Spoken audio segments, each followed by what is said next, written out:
Welcome everyone to the second coordination meeting of the Climate Sustainability Task Force. I'm here with representatives from each of the subgroups of the Sustainability Task Force, and our meeting agenda today is to check in with the heads of each of the four subgroups on progress of the first of their tasks, of their three tasks, which is the inventory. So let's proceed. As always, let's have this be a relatively informal meeting where we are able to not just report out, but also ask the group if there are roadblocks and brainstorm on how to work around those roadblocks. So let's start with the first of the four groups, the education and engagement group. So Roger, do you want to start?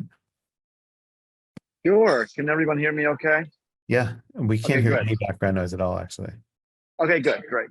My daughter will be delivering my cup of coffee to me any moment. Nice. So a little behind where we wanted to be, but I'd say we're in good shape. We had worked, that is myself, Lauren Stolo, and then Song, to design a survey that goes out to educators. Not every single staff person at PSB, school-based staff person, I should say, but many, particularly classroom teachers across several disciplines. And so we did a lot of work on the survey, kind of worked it down, and then only just at the beginning of this week, I sent it out to a sample of people that we wanted to take it and get some feedback. A few have actually taken the survey. A few had to give them feedback. We sent it to the OTL folks. So that includes Gabe, Michelle, and help me out, our deputy superintendent, Jody. Sorry, who I have not met in person. So I'm going to use that as my excuse for something having a blank of the name. Oh my gosh, you have to meet her. You guys get along well. Yeah, one of these days soon. She wrote back though and said she was excited to take a look at it. Actually, she took the survey, and we thought it was going to be longer. She managed to do it in, I think, like 4 minutes. So we'd like it to be quick and short. And then it was to kind of get like a rough cross section, maybe 6, 7 people, sort of across grades, schools, disciplines. So we're not going to really, I think we're only asking one person at the high school, and we did not want it to be a science teacher. It would be most would be more naturally inclined to already be doing something on climate change. So we had a math teacher take it. So I'm just waiting for some more people to respond, not just the survey, but to give a little bit of feedback. Like, hey, do you think this the language would sort of fit with your discipline / grade level? So we're really kind of mostly checking for that, so people don't feel like that it's irrelevant to them. But we definitely want people who are not, naturally as part of their curriculum going to be teaching about climate change. That's primarily science teachers and maybe a little bit of social studies, to get their feedback. And both, we want to hear them say, we want some people to say, hey, you know what, actually in my world language unit in whatever grade, we're actually covering it here. Or, we really have not thought about this at all in this grading discipline. So we want to capture as much of that as possible. And then we'll use that to make our recommendations, which I think we talked about February. So we, hopefully soon we'll have some data from the survey. But we'll definitely need some help from people to sort of push and ask colleagues, staff members to in fact actually take the survey.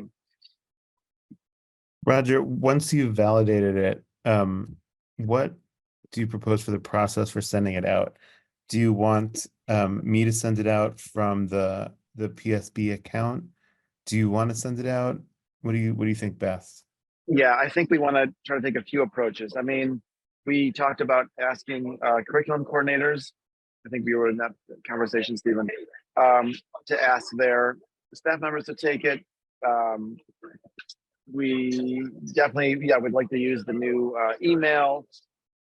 I think it doesn't make sense to put it like in the superintendent's Friday note, because I think that's probably mostly parents, caregivers reading that as my guess. I read it. There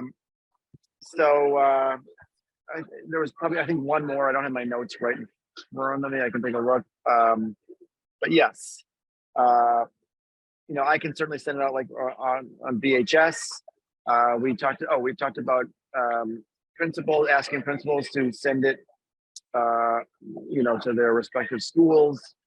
I think we'll have all these wonderful ideas, and then do people actually send it out and do they actually take it? I don't know if we have a number in mind yet of what makes it, a significant number. Someone could do that statistically. I can't. But hopefully we'll just get like a pretty good cross section. Again, several respondents, from ideally all the schools, from several grades, and for the upper grades, several disciplines. But Okay. Stephen, I'll get back. Like if it seems like we're not getting much response, I'll definitely follow up with you and Okay. ask for another push. I think the actually Office of Teaching and Learning, I was going to ask them to see if they wouldn't mind sending it out. Given that it's not something that people expect, it's certainly not required. People might really need a push. I wonder if OTL could send it out also with their That's what I was thinking. newly Yeah. Monday, what was previously the Friday newsletter to teachers. Maybe that could become the Monday newsletter. Yeah. Helen, you have any ideas also for what might be a good way to good uptake Yeah, strategy? well, I'm just wondering if you're looking to find out what's happening now, maybe we should also know what is supposed to be happening through the curriculum coordinator for science for elementary school and high school. So I that think it's they more like could a at least- snapshot of what's actually going on though, right, Roger? You have that already?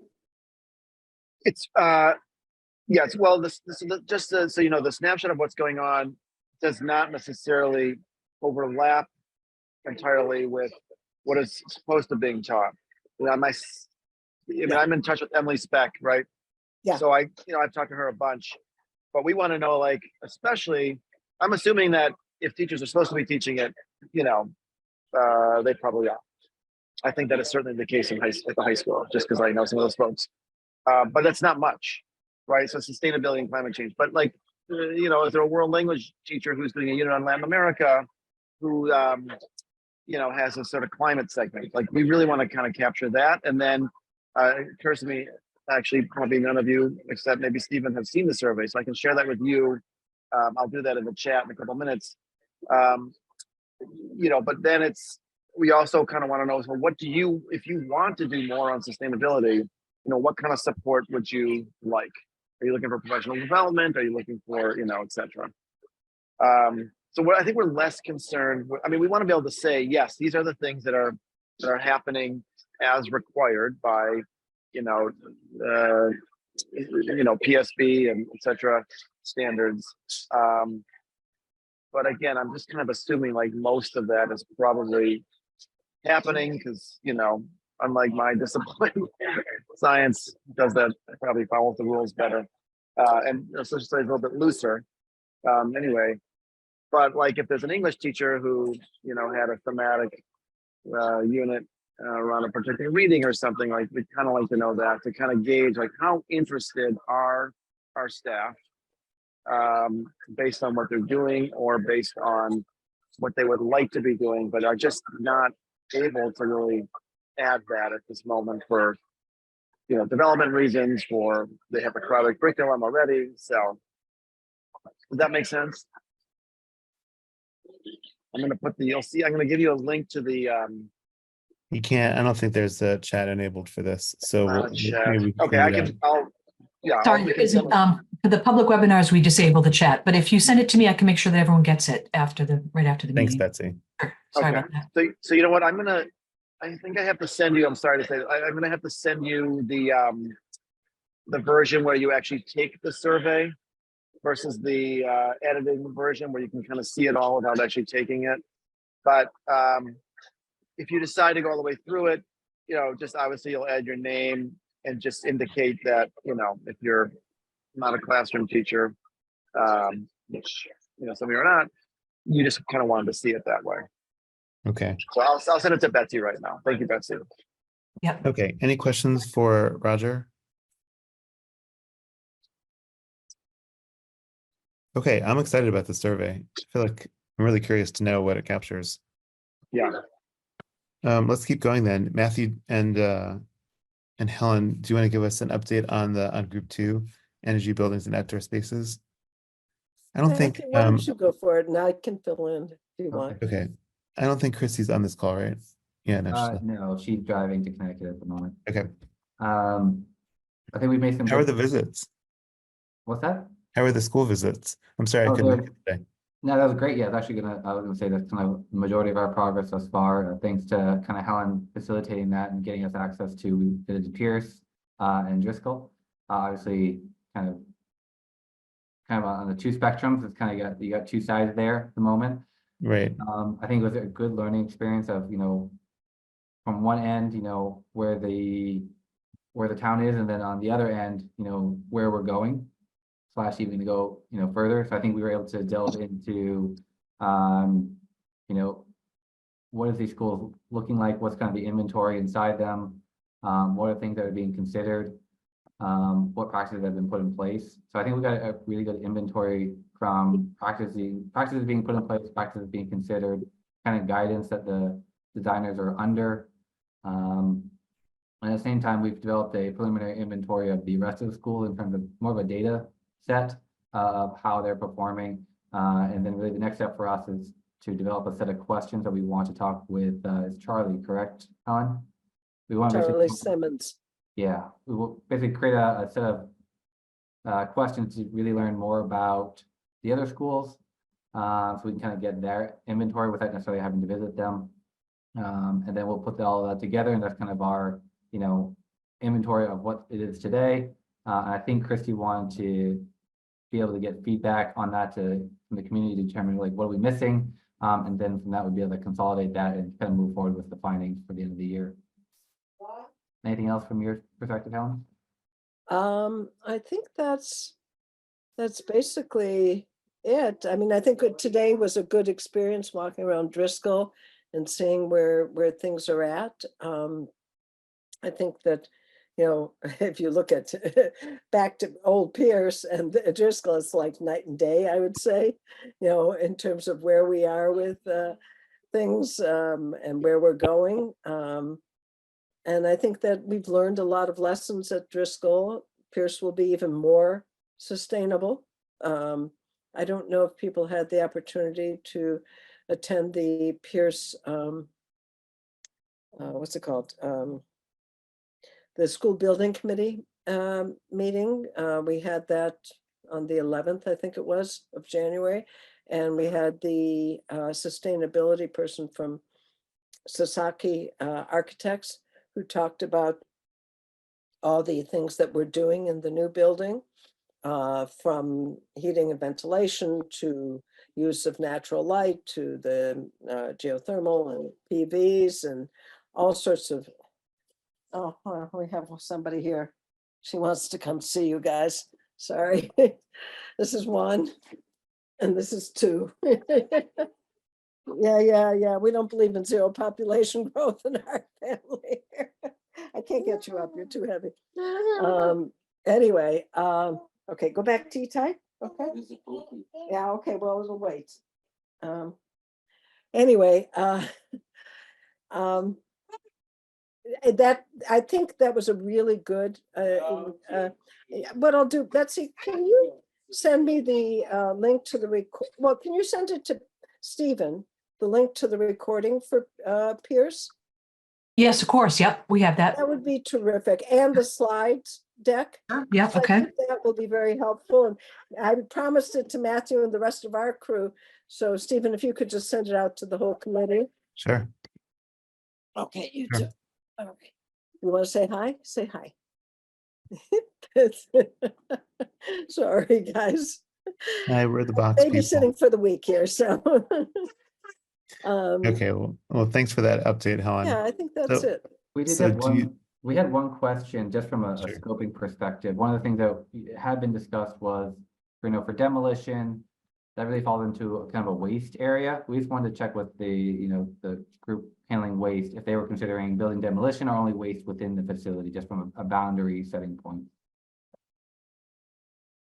Yeah, I think I can try and talk about that with the Pierce people, but I'm afraid the cost is prohibitive, when we ask the contractor to review stuff. They do it with things that are valuable to them, obviously, where they can. We can try and find out what they do, because the contractor will be at the meeting. I can try and find that out. But that is one area that, it's hard. It's hard, when you're trying to take down a whole building, to, be very careful about one thing or another. I think the owner's project, you know what, guys, I think I better go. It's not going well here, but we can talk more about that later. Okay, thank Okay. you. And the cafeteria was wonderful at Driscoll. You can talk about that, Matt, and what we learned there. Thanks, bye. Go ahead, Matt. Yeah, I think kitchen is partially also out of our purview. It kind of falls into another task force, but yeah, we did visit it. It was quite nice. I think they had some suggestions of learnings that they had, which hopefully will be carried over into Pierce and other places. Yeah, it was good with the reusable, the composting program, etc.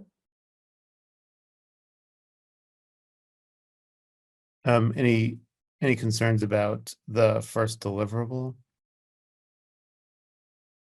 That would probably be a question for Christy in terms of timeline, and I think she feels somewhat comfortable, but somewhat hesitant at the same time. But again, she'd have more detail. Okay.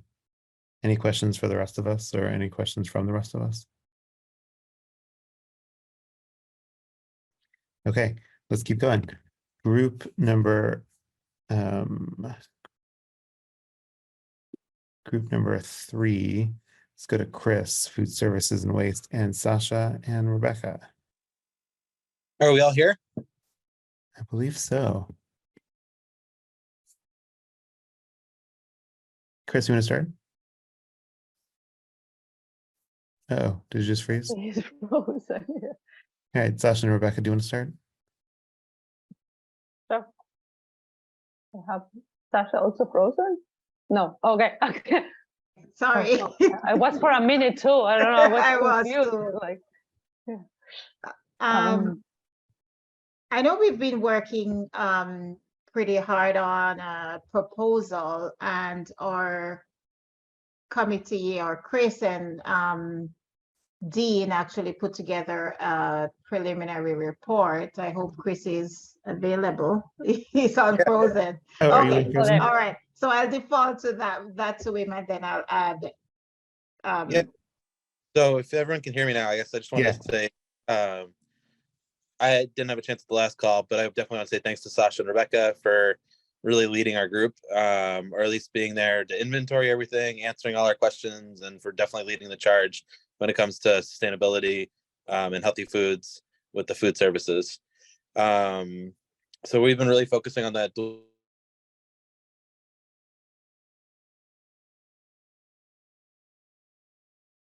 Let's give it 10 seconds, see if he comes back.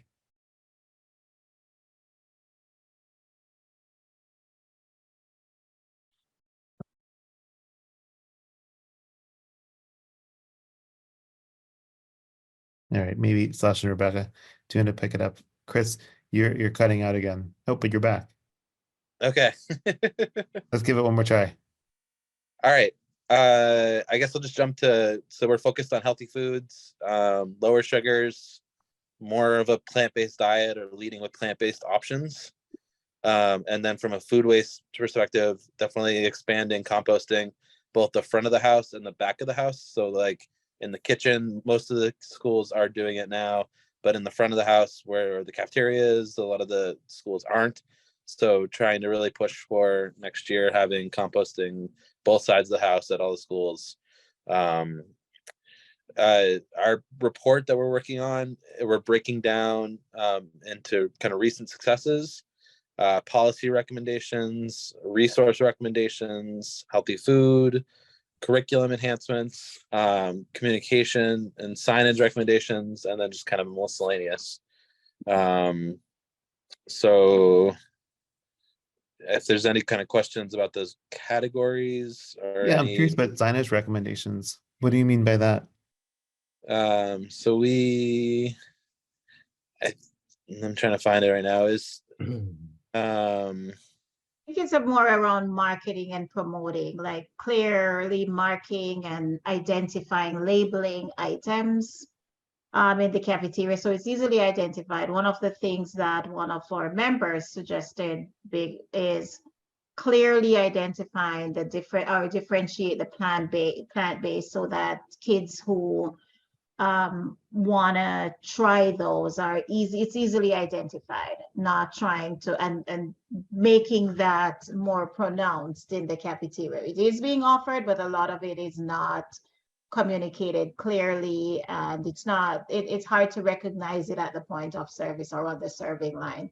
So we want to be clean. We want to come up with strategies to clearly identify and label stuff so students who may not be, students don't have to ask for it. It becomes mainly the default kind of.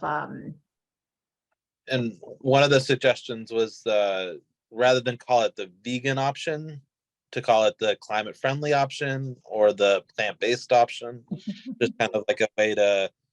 Smart. Yeah. And I mean, that's what I briefly started to discuss it. And Chris, I only learned this like an hour ago. I had a great meeting with the Humane Society, who I'm looking to partner with. And we're looking into taking the Forward Food Pledge.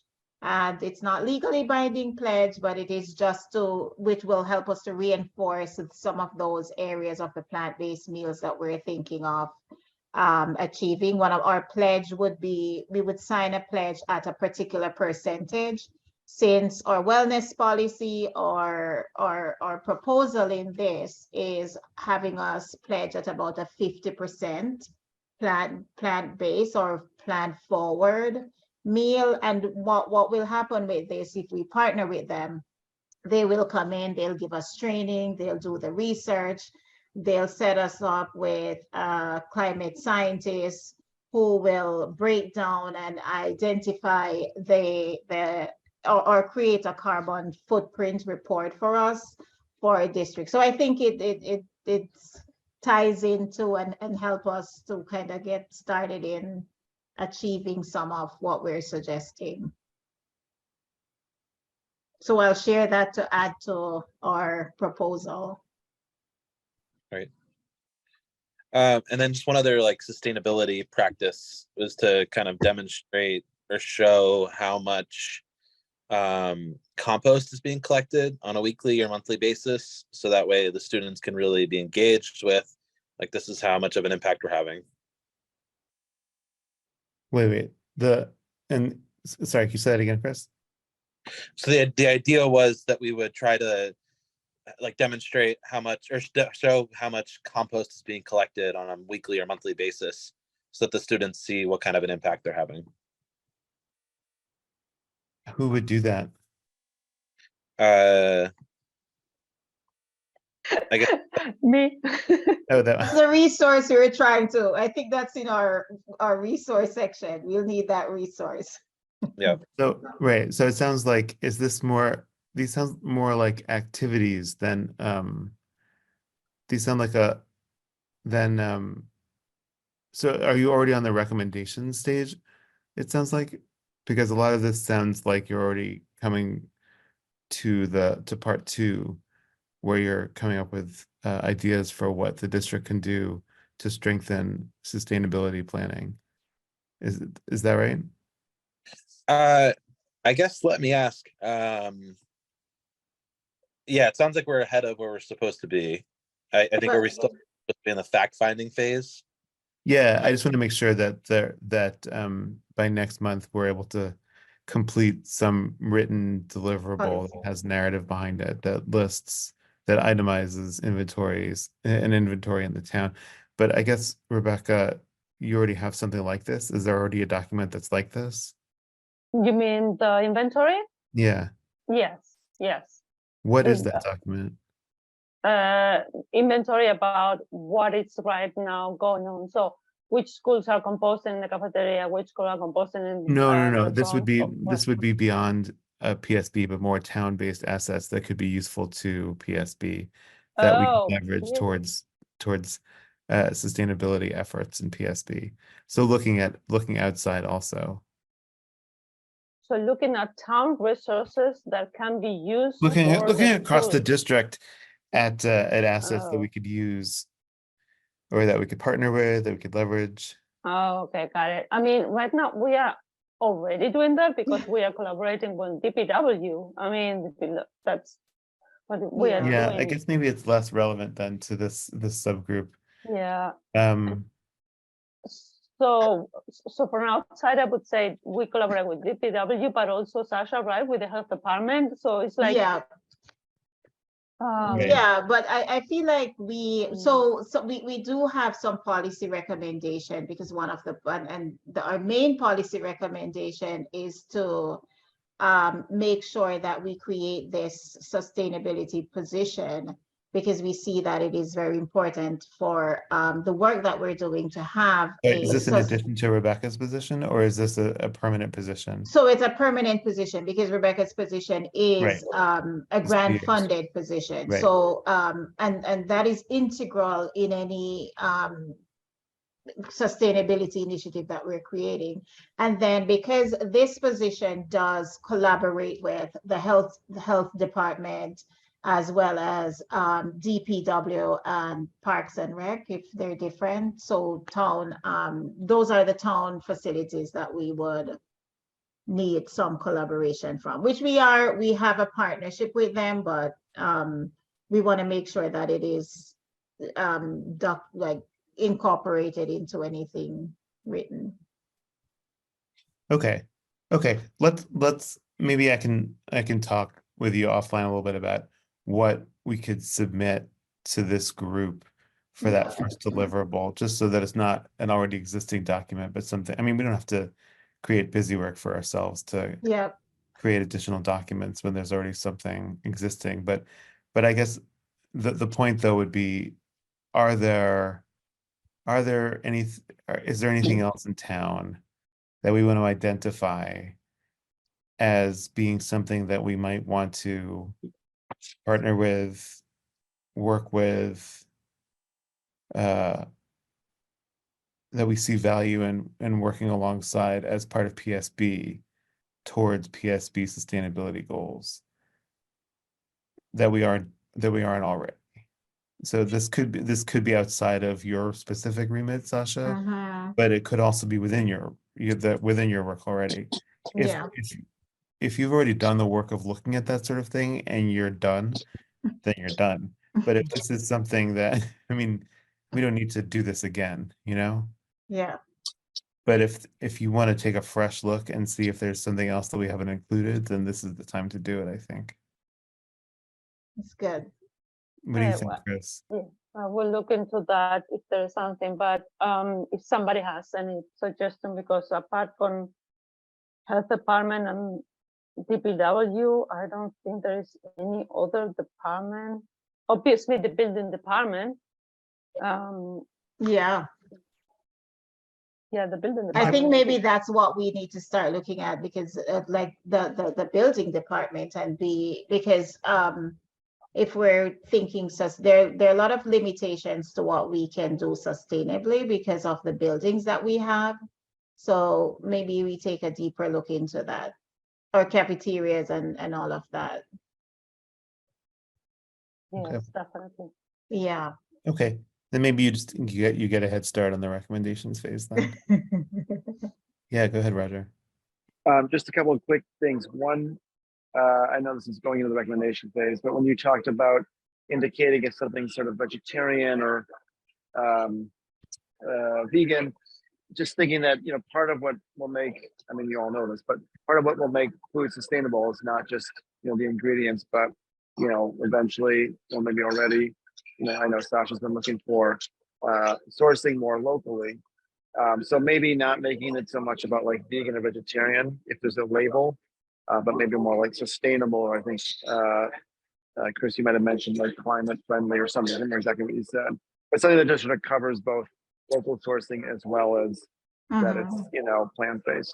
And then the second thing I was going to say was about you know, getting some data on how much composting. So at the high school, you know, Eric and I and some others and heavily involvement from DPW have done these waste audits. It takes a little bit of logistics, but frankly, you know, DPW and Katie really kind of are the ones who make that happen. So, you know, there's some coordination with custodians. They have to sort of pull all the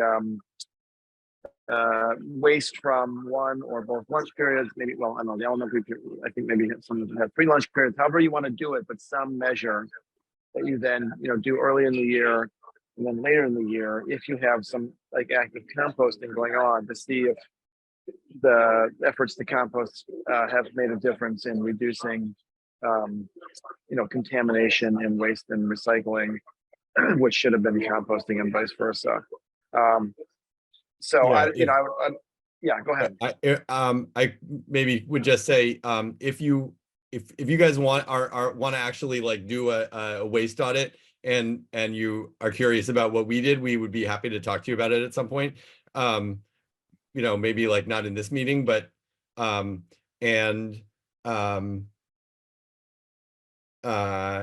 it also was a pretty good like public spectacle. It was, you know, it's kind of fun for people to see all the waste being sorted and look at it. So it might be a nice thing to do, like when kids are actually in the cafeteria, or we did it outside after school. And I don't know, they were good events and we got some, I think, decent data out of it. And if you have questions about how we did it, we can tell you.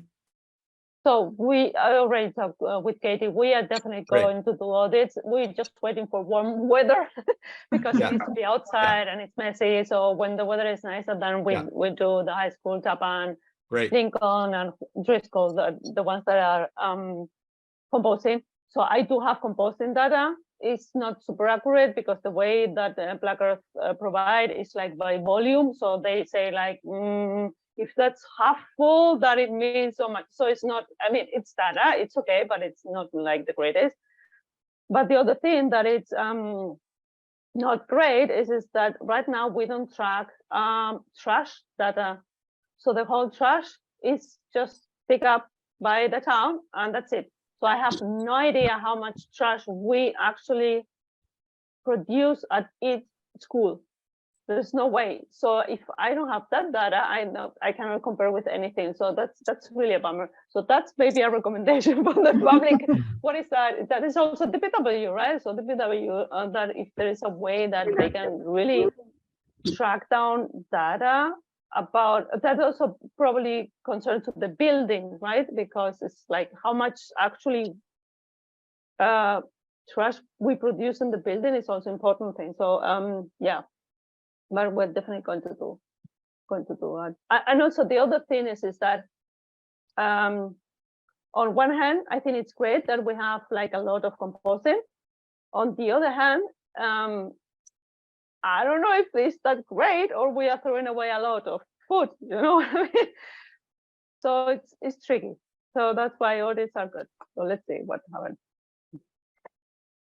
Okay. Yeah, I mean, just on that too, that would be great to kind of find out how much is being wasted, and alternatively, how much is being collected for donation. Like, I'm not sure, you know, that's systematic across the schools. I'm not even sure how much that's happening at the high school or not, just because I'm not in the cafeteria a lot. But that's like a huge potential for, again, if we want to get some publicity around sustainability, that one is kind of like a win. Yeah. You know, so about that, I have been looking into that, and I have to say that there's not a lot that is collected at the high school. It's mostly fruit, and I think that the environmental impacts of having a truck driving to pick up a couple of fruit and driving back, really outweigh the benefits. So I was looking into other programs that they can use like inside the campus, that they can reuse the things that we have in the share table. And I have already talked with people, and then I can share in another meeting, whatever, if you're interested. But I couldn't justify the food pantry driving a whole truck for maybe, I don't know, two, these milk crates in a week. That's not good. Anyway, but yes, that's another thing. Share tables and donation. Okay, let's go on to Eric, because I just want to reserve a little time at the end for next steps. Hi, for group so we have gathered a bunch of information. We have a lot of information about like student transportation from the Safe Routes to School travel surveys. And at the high school, we have the students put together a more pointed survey about like possible sustainable transportation that they have given to, now they've gotten hundreds of students to take that survey. So they have some, reasonably good data, and they're hoping to get even more respondents for that one. We also did a staff survey about how staff got to school. We have to expand that to the other schools. We have some decent data from Brookline High School, but we don't have it from the elementary schools, and we would like to get that. Do you have what you need to carry that out, Eric? I think we're fine. I think I can do it by like getting in touch with people at the schools. Okay. And I don't know, I could be wrong, but I think that I think I can do it just by Okay. reaching out to them. And we also have a consultants report from 2018. There was the town or school committee or somebody hired some consultants to look into like staff commuting and how it could be done more sustainably. And the consultants wrote a pretty thorough report that I think included, I think they gathered a lot of data on how staff were getting to school. And I imagine it hasn't changed that much from 2018. And they put together a bunch of kind of like a range of possible program recommendations, and tried to study how much how much of a difference each one would make and how much it would cost. So that's a resource we also have been looking at. We've met with Amy Ingalls and gotten some information from her. The students have done a lot of like looking at bike infrastructure in the town, and have met with some people, some organized groups who work on biking, and I forget what info they've gotten from them, but they have sort of done a fair amount of work on that. We are working on school buses. They've reached out to Evan Schwartz, who I think is like the guy who knows everything about the school buses, and he hasn't gotten back to us yet. But if he doesn't get back to us by Monday, we're gonna like take extraordinary measures, like we're gonna call him on the telephone. And we have a plan to do that. Okay. Eric, Yeah. he's sitting next to Sasha and I, so we will talk to him like, hey, Okay. respond to your email. Great. Oh, Yes. I think that the students, I think, sent it to him with the wrong, they spelled his last name wrong. I think a student left out the C in his last name first. So I think it's only been a few days since they fixed that and got his name right. Because I was like, wait, I'm sure he's responded. And then they looked and he hadn't responded, but they had gotten his name wrong. Anyway, thank you, though. That would be great. Yeah, I don't think he's been irresponsible. And anyway, we have kind of like a draft like framework for what we're doing, but I think over the next couple of weeks, we have to like really get a lot of the information that fill the holes that we that are left. When is this actually coming out? I had in my mind the end of January, which is like upon us. And yeah, when do we need to have our report? So that's what I want to discuss next. Great. So I want to propose to you all that we have a draft report by February 2nd. Does that Great. sound doable? That's the end, that would be 2 weeks from today. And that would be, I don't think this needs to be circulated for review. I think it's really the recommendations report that we need to circulate for review.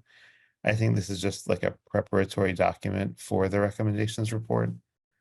I think we could just draft this, circulate it internally for review, and then finalize it.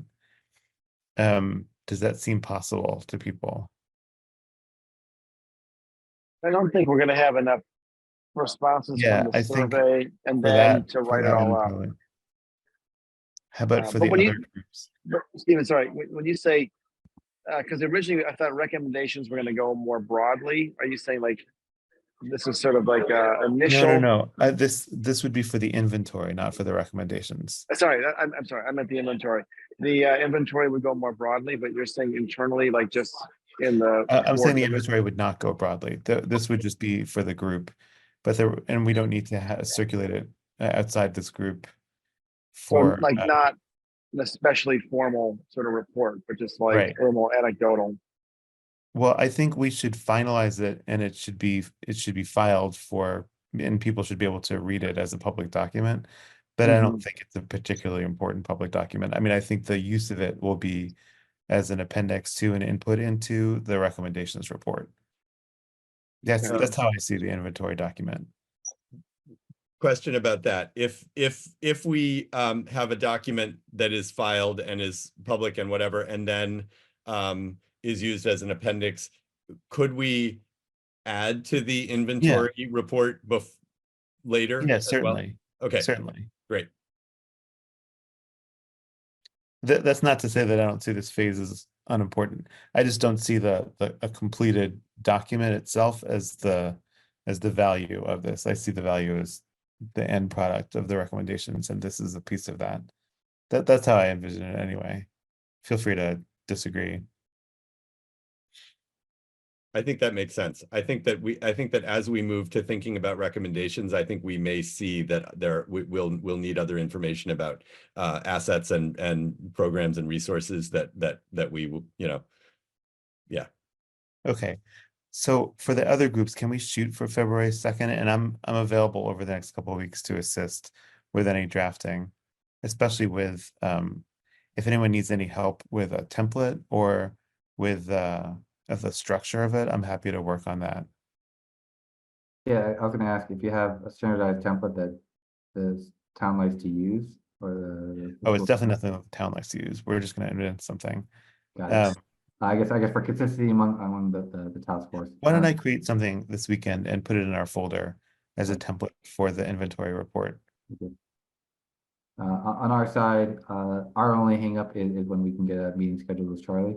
That's gonna be key for us. So I think I'll message Christy after this, and then we'll see what we can do with Helen to coordinate that. Okay. Okay, I'm just putting that down as an action item for myself. So I'll get that in our folder. Let me say by Monday. And I'll send a note out when it's done.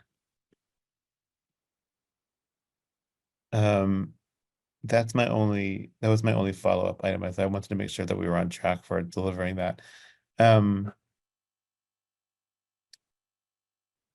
Eric, is the survey also going to be an input into the inventory document for you as well? Yeah, but I'm hoping that in the next 2 weeks we can get it done.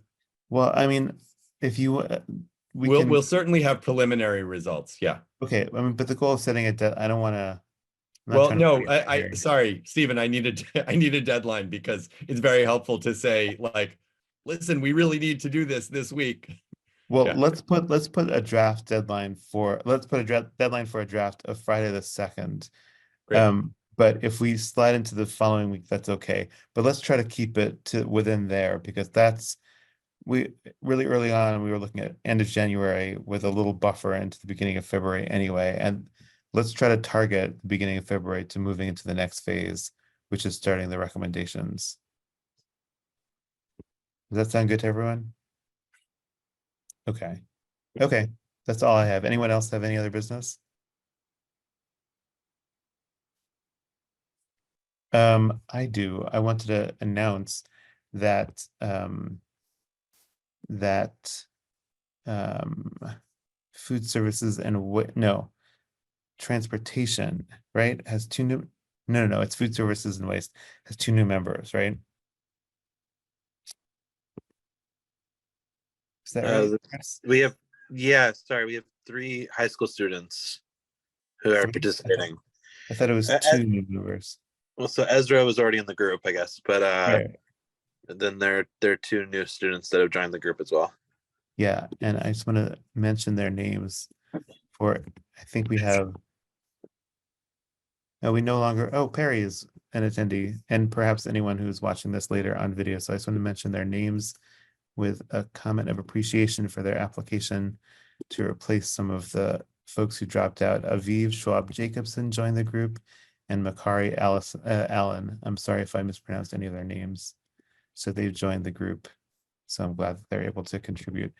We had another application, but it came in really late, and I decided that since it was so close to the end of the inventory stage, that it didn't make sense to admit another member at this point, since we're moving into the recommendations phase. So at this point, I didn't think it made, after talking to Chris and Dean, it didn't make sense to have new members at this point, whereas the students had applied about a month and a half before that. So that was the call I made. Anyway, I just wanted to let you all know that. That's all I have. Have a great weekend, everyone. Great, thank you. Thank you. Bye.